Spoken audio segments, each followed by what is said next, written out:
as you've probably gathered, we're in St. Michael's today, or rather, we're not in St. Michael's today. I'm actually in my own kitchen because of plague restrictions, and Jules is in whatever room she's in her own house, also because of plague restrictions. But Michelle managed to get out and take some footage of St. Michael's this morning in accordance with current plague restrictions on what turned out to be another grimy, grey, miserable midwinter Lancastrian day. We're not exactly showing the county up at its best at the moment. But here's Jules to tell us all about it. St. Michael's is both the name of the village and of the church, which apart from the Grapes pub, a couple of old cottages, a bridge and a bowling green, is more or less all that the village consists of. For anybody who might be wondering, it's not the place where Marks and Spencer's underwear is manufactured. The church itself is easily recognisable by its TARDIS blue clock. Nicholas Pevsner, in his 46-volume work, The Buildings of England, and yes, I did say 46 volumes, describes St. Michael's as a typical late medieval North Country church. It's older than that. The door on the north side of the chancel dates back to the Norman period for a start. The church is so old, in fact, that back in 1203 a dispute arose between it and St. Helens down the road as to which was constructed first. Ancient documents were produced for the arguments on both sides, which just goes to show that it must have been clocking up the years way back then. For the record, St. Helens won. In fact, St. Michael's was mentioned in the Domesday Book. It was called Michaelshire. I think I've said that right.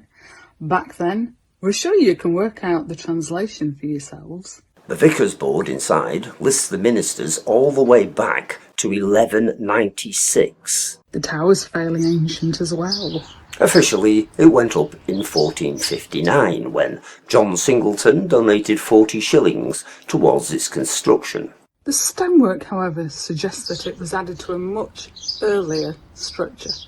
As a result, the whole tower is skewed to the main body of the church. It has a bricked-up lancet window in it, used to pass alms to lepers and allow them to watch the service without bits of them being left behind on the pews. It wasn't much fun being a leper back in medieval times. I mean, it probably isn't nowadays either, but back then it was even worse because leprosy was considered unclean. They were forced to wear distinguishing clothes, carried begging bowls and rattled clappers to warn people of their approach. The church, with its usual tax, declared that leprosy was God's punishment against sinners, and as a result placed leprosy in the same category as Jews, homosexuals, prostitutes and witches. I'm just quoting historical fact here, it's not my opinion. To make matters even worse, the civic authorities regarded lepers as legally dead, giving them free rein to confiscate their goods. Getting back to St. Michael's, there's a 14th century mural on one of the walls inside, which, although badly damaged, shows Mary's haloed head, along with several apostles, watching Christ's feet as he ascends into heaven. Just his feet. The rest of him's disappeared into the mists of history. And that is not our photograph, incidentally. We had to borrow it from the internet. Unfortunately, as we've already mentioned, we're under plague restrictions right now, so Michelle couldn't get inside her photograph said mural.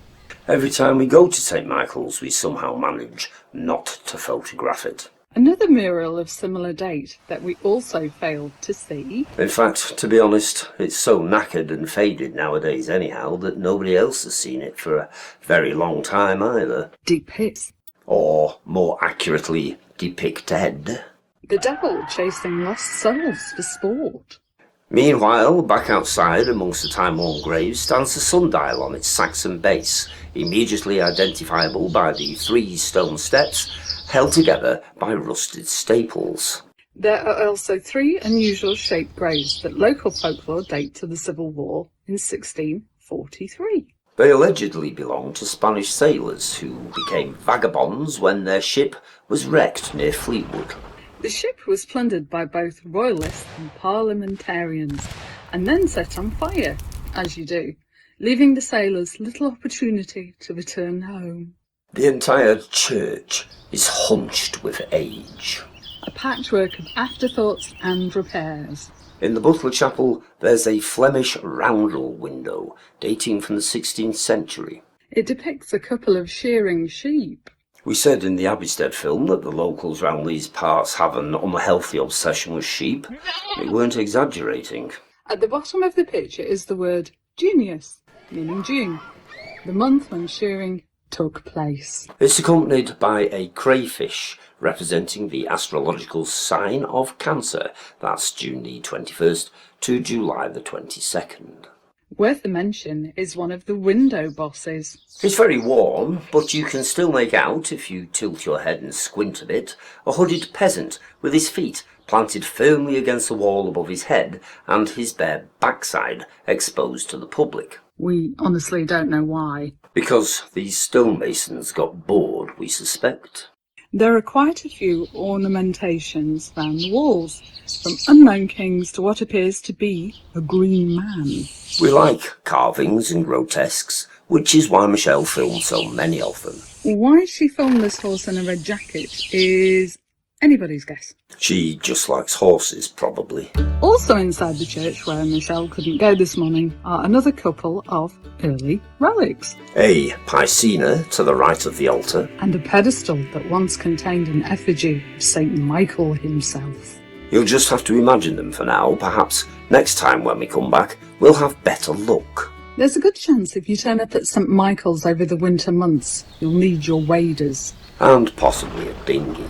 The village floods with alarming regularity, leading to the almost annual appearance of Prince Charles or Prince Harry and their entourage of BBC film units. Offering condolences to the sodden locals.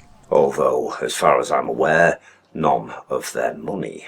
And that's it. Follow us on Facebook. Please subscribe to our channel. And all being well, we'll see you again in the next exciting episode.